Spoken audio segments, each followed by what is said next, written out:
people asking me for process. Hey, what's your process? Oh, I share an audio with people and then we have a conversation, they turn into a client. That's kind of true, but it's not really everything. The context is so important. If you don't want to, a lot of people put stuff in the way of client creation. Oh, when I go and create this, then I can do it. You don't need to, you can use what you have right now. Would people like to know how I created a bunch of my first few clients around creating context? Would that be useful? Okay, so I was a very new coach and I got an audio from Rich Litvin and Steve Chandler, and they'd put these audios out there. And they talked, I don't even remember what they talked about, but it was something about giving a gift or giving something to people, giving people a resource. So at the time, I'd been coaching for less than a year, maybe like 6 months or something. And I was doing a training with Jamie Smart. And as part of that training, there was this audio called the Clarity Activator, which was an hour long that Jamie had created, and he used it to promote his book. And that's kind of something I had access to. And so I asked Jamie, I go, Jamie, can I share this with potential clients, but as you know, with context? And the context was really important. So the context I created for people was, hey, I'm doing a course that I've spent thousands and thousands of pounds on. It's a year-long program. As part of the program, I have access to this audio. The audio is not publicly available.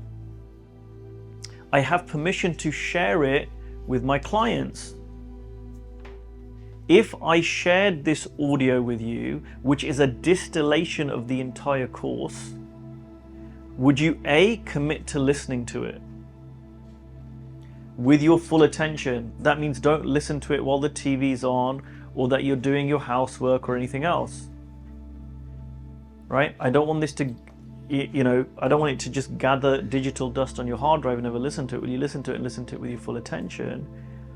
B, can you promise not to share this? It's just for you. I'm giving it to you. It's for you. And C, will you promise to get back to me and tell me what your insights were from watching it? Do you see how that creates a really, like, people asking me for process. Hey, what's your process? Oh, I share an audio with people and then we have a conversation, they turn into a client. That's kind of true, but it's not really everything. The context is so important. So I would start doing this, and this is again, very, very new coach. I didn't really know much about coaching. I'm 6 months in, and I would see people post on social media, or I'd have a conversation with someone and I would see, hey, I've got a resource that would be very, very helpful for them. And a lot of the time it was just, at the beginning, it was just this one resource. So I send it to them. Now, I didn't get 10 people coming back to me. Maybe it would be higher now as I'm different, but let's say I sent this to 10 people, I would have maybe 4 people coming back and respond after I sent it, after them saying, yeah, I'd get maybe 4 people coming back with some feedback. Either that was a great audio, but wow, I've had this insight, or I know that already, which they didn't, or I don't agree with this. Now, whatever they came back with, guess what I offered them? Conversation, right? Would you like to have a conversation about that? So whether it's either an insight, I already know that, or a disagreement. It's an excuse for a conversation. So let's say 4 people reach back to me, I offer them a conversation. Let's say 3 get into a conversation. Of those 3, 1 or 2 become a client. And that's how I created my first, dozen coaching clients. Now, what else can you do that with? That process, what else can you do that with? The books, right? What else could you do it with?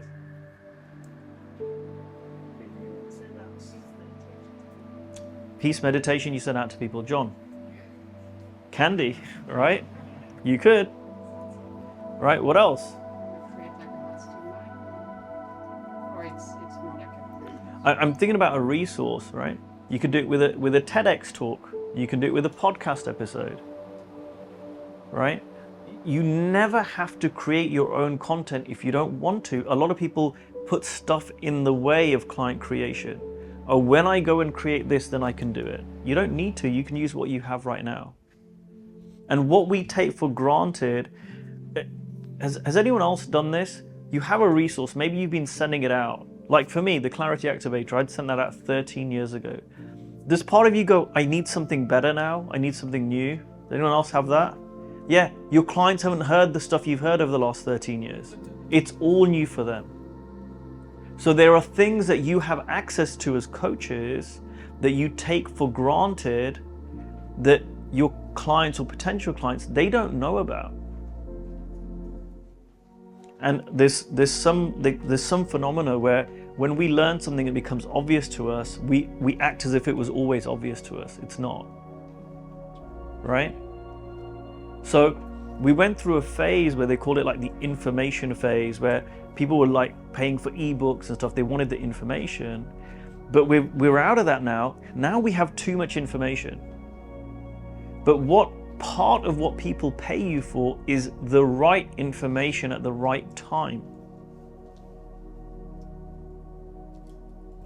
So when you're speaking to someone and they're saying, hey, I'm having a challenge in my relationship and it's this challenge. Well, if they go onto Google, there's going to be 1 million books written about relationships. They go and look at podcasts, there's 1 million podcasts. There's so much information. But having someone come back to them and say, hey, listen to this resource and then let's have a conversation is totally different. It's the very personalized, specific to them.